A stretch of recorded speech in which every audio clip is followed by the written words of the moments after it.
কখনো কোনোদিন কারো পারমিশন ছাড়া মোবাইলের গ্যালারি চেক করবেন না। কখনো কারো পারমিশন ছাড়া তার ফেসবুকের মেসেঞ্জারে কে কার সাথে চ্যাটিং করেছে এটা করা যাবে না।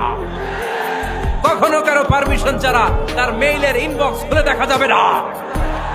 কখনো কারো পারমিশন ছাড়া কারো ব্যক্তিগত চিঠি পড়া যাবে না। দিস ইজ ইসলাম, এটাই ইসলাম। আমরা ইসলামকে শুধু নামাজ আর রোজা আর জিকির আর এই দাড়ির মধ্যে সীমাবদ্ধ করেছি। প্রত্যেকের একটা প্রাইভেসি আছে না নাই? Everyone has privacy and no one should interfere in his privacy or in her privacy. প্রত্যেকের একটা প্রাইভেসি আছে না নাই? মানুষ ছোট হলেও তার একটা সম্মান আছে না নাই?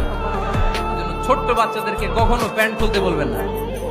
অনেকে বলে আরে ছোট মানুষ খোল খোল, আরে তুই খোল, এই খোল খোল খোল, তো আছে না নাই? ওরও প্রেস্টিজ আছে, ওরও সম্মান আছে।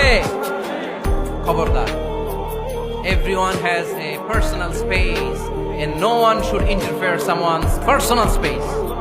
কারো পার্সোনাল স্পেসে যেন আমরা নাক না গলাই। অনেকের বদস্বভাব ফ্যামিলি ম্যাটার নিয়ে, প্রাইভেট ম্যাটার নিয়ে কথা বলে। ভাই কি চাকরি করেন? সরকারি না বেসরকারি? সরকারি। বেতন কত? ওনার বেতন কত? এটা দিয়ে আপনার কি লাভ? ঠিক কিনা? মানুষ একটা দেখলে ভাই বয়স কত, ভাই বেতন কত, ফার্স্ট ইমপ্রেশনে, ফার্স্ট যখন আপনি কারোর সাথে দেখা করবেন, বেতন কত, বয়স কত, এগুলো জিজ্ঞেস করা যাবে? কেউ যখন কারো ঘনিষ্ঠ হয়, বন্ধুতে রূপান্তরিত হয়, তখন এই কথাগুলো। শুরুতেই প্রাইভেট ম্যাটার নিয়ে, পার্সোনাল ম্যাটার নিয়ে খোঁচাখুচি করা যাবে